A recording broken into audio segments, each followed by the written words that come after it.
Hi guys, welcome back. I am RK Ranjan and you are watching English with RK Ranjan. चलिए आज के इस video में हम लोग देखेंगे यूज ऑफ इंट्रोडक्टरी या फिर डमी देयर। तो आज हम देयर के बारे में सारा कॉन्सेप्ट क्लियर करने वाले हैं, तो इस वीडियो को शुरू से लेके अंत तक देखें। तो चलिए देखा जाए इसमें क्या क्या होता है। सबसे पहले नॉर्मली हम सभी को पता है कि देयर का अर्थ क्या होता है, वहां, है ना। तो देयर का अर्थ क्या होता है, वहां। अब यहां पे हम जो बात कर रहे हैं वो कौन सा देयर का, इंट्रोडक्टरी या फिर डमी। कहने का तात्पर्य ये हुआ जब हम देयर का प्रयोग सब्जेक्ट के रूप में करें। किस रूप में करें, एज अ सब्जेक्ट। जब देयर का यूज वाक्य के सब्जेक्ट के रूप में हो तो वैसे स्थिति में देयर जो होता है वो मीनिंगलेस होता है, मतलब उसका कोई भी अर्थ नहीं होता है।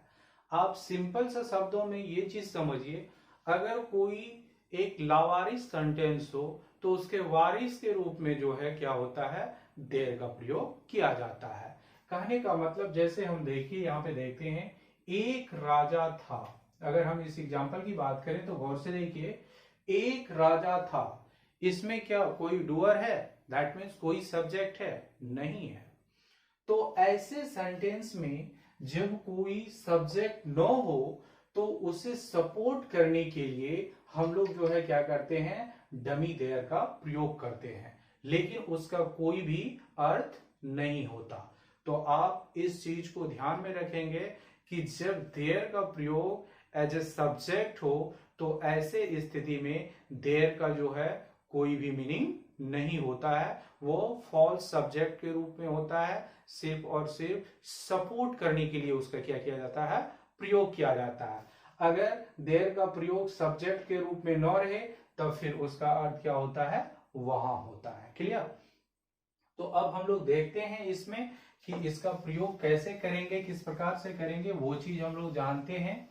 अगर हम बात करें इसके रूल की तो यहाँ पे देखा जाए तो रूल में यहाँ क्या है, देयर प्लस इज या फिर आर या वॉज या वर या फिर will plus be plus noun. यहाँ विल प्लस बी जो लिखे तो विल क्या है, मॉडल एग्रीव वर्ब है। यहाँ विल के बदले कोई भी मॉडल एग्रीव वर्ब्स भी हो सकता है, जैसे कैन हो सकता है, मे हो सकता है, शुड हो सकता है ना। तो लेकिन याद रखेंगे कि जब देयर एज ए सब्जेक्ट है और उसके बाद अगर मॉडल एग्रीव वर्ब हो तो फिर उसके बाद क्या आता है, बी का प्रयोग होता है। Is that clear? I hope ये क्लियर हो गया होगा। तो चलिए अब हम देखते हैं कि इसमें जो है क्या है। अब यहाँ पे कंफ्यूजन आपको इस चीज को लेके होगा क्या, जैसे देखा जाए इज क्या है, ये एक सिंगुलर हेल्पिंग वर्ब है। वॉज ये क्या है, एक सिंगुलर हेल्पिंग वर्ब है, लेकिन ये दोनों क्या हुआ, सिंगुलर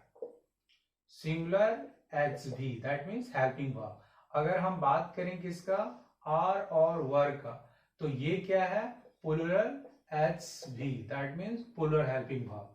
तो अब यहाँ पे देखा जाए कि देयर का साथ किस समय हम इज का प्रयोग करेंगे, किसके साथ, किस समय आर, किस समय वॉच और किस समय वर।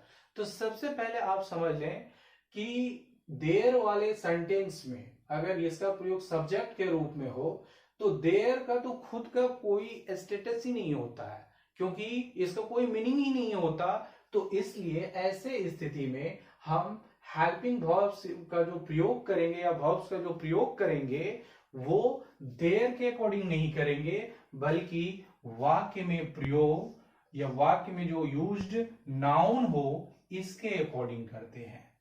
तो अगर जो है एसएन रहे, दैट मीन्स सिंगुलर नाउन रहे, तो इसके साथ क्या होगा, S B, that means singular verb. अगर ये जो है क्या हो, PN, that means plural noun हो, तो इसके साथ हम क्या यूज करेंगे, PV, that means plural verb.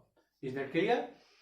चलिए अब यहां पे देखा जाए, अब इसको हम एग्जाम्पल के माध्यम से इसको हम अच्छी तरह से समझते हैं। तो इसमें क्या क्या मैंने बताया उस चीज को याद रखेंगे। अगर देयर का प्रयोग किसी वाक्य के सब्जेक्ट के रूप में हो तो ऐसे स्थिति में देयर का कोई भी अर्थ नहीं होता, और देयर अगर किसी वाक्य का सब्जेक्ट हो तो ऐसे स्थिति में उसके साथ जो वर्ब का प्रयोग होता है वो देयर के अकॉर्डिंग नहीं बल्कि वाक्य में जो नाउन रहेगा उसके अकॉर्डिंग किया जाता है। अगर वाक्य में नाउन सिंगुलर हो तो वर्ब सिंगुलर होगा, अगर वाक्य में जो है नाउन प्लूरल हो तो वर्ब क्या होगा, प्लूरल होगा।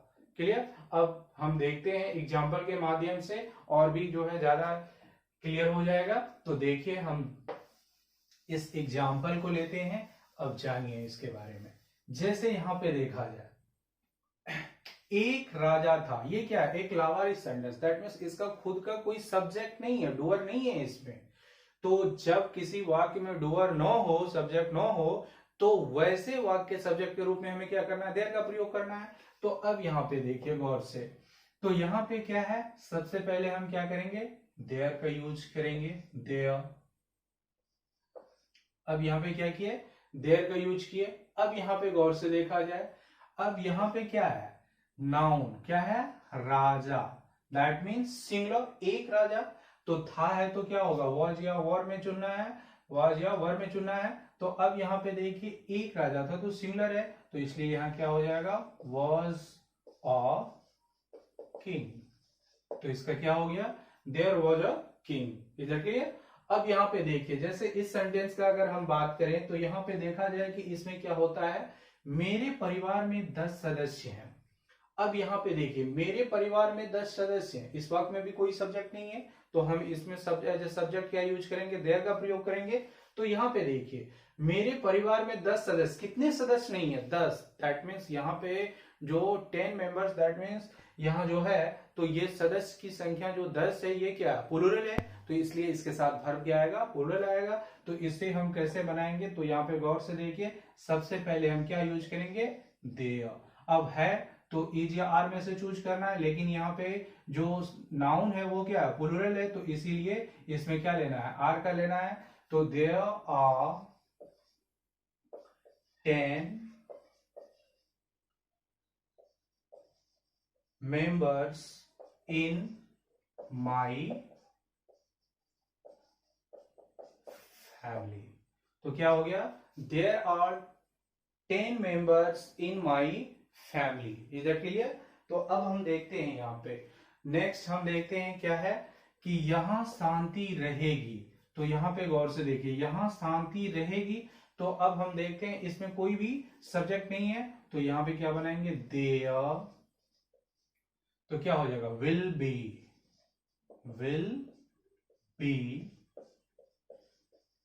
पीस। यहां तक हो गया। अब यहां पे देखा जाए, देयर विल बी पीस। अब इसके बाद देखिए, इसके बाद क्या होता है, अब यहां है, यहां का इंग्लिश क्या होता है, हियर।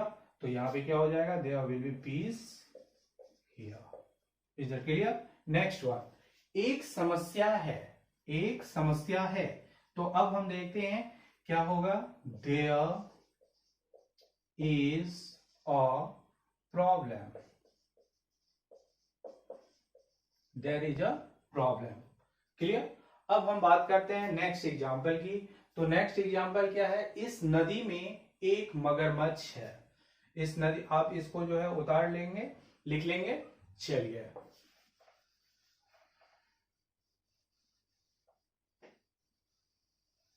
अब यहां पे देखिए क्या है, उसको देखा जाए, इस नदी में एक मगरमच्छ है। तो अब कैसे बनाएंगे इसको, there is a crocodile in this river। There is a crocodile in this river। Is that clear? अब यहां पे देखिए, अगर जो है इसको हम इस प्रकार से देखें, तो इसका अगर नेगेटिव सेंटेंस देखेंगे, तो नेगेटिव सेंटेंस जो इसका होता है, तो नेगेटिव सेंटेंस में इसका नो और नॉट दोनों का प्रयोग किया जाता है। तो याद रखेंगे, आप लोगों को हैज या हैव वाले वीडियो में हम बताए थे कि कहां पे नो का प्रयोग होता है, कहां पे नॉट का प्रयोग होता है। तो इस चीज को ध्यान में रखिए, नेगेटिव वाक्य में अगर ये हो, अगर संख्या सूचक शब्द नो हो या फिर कोई आर्टिकल नो हो, तो वैसे स्थिति में नो का प्रयोग करते हैं। जैसे देखिए, इस नदी में पानी नहीं है। अब यहाँ पे गौर से देखिए, यहाँ पे संख्या नहीं दर्शाया जा रहा है, तो क्या बनाएंगे, there is no water in this river. Clear. अगर यही रहता क्या, जैसे देखिए टेबल पर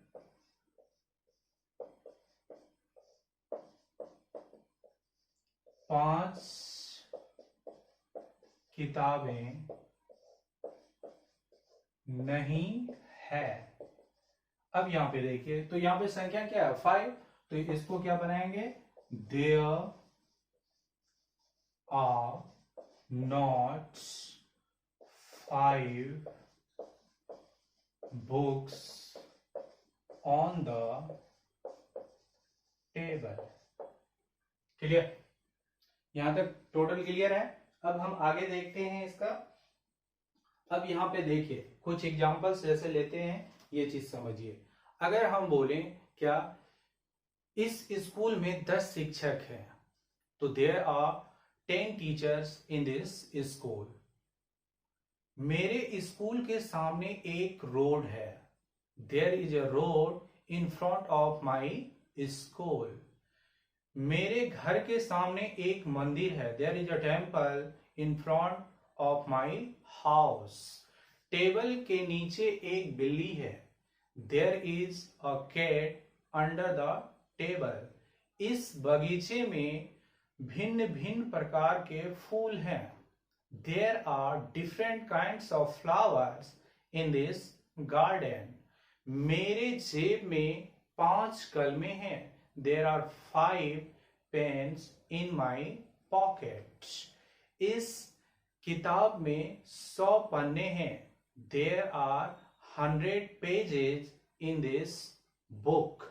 इज दैट क्लियर। तो इस प्रकार से इसे आप जो है बना सकते हैं। आई होप कि अब आपको देयर को लेकर कोई भी डाउट न हो। अगर आपको मेरा ये वीडियो पसंद आया हो तो आप इसे शेयर करेंगे और इसे लाइक भी करेंगे, कमेंट करेंगे। अगर अभी तक आपने मेरा चैनल को सब्सक्राइब नहीं किया है तो आप प्लीज मेरा चैनल को सब्सक्राइब जरूर करें।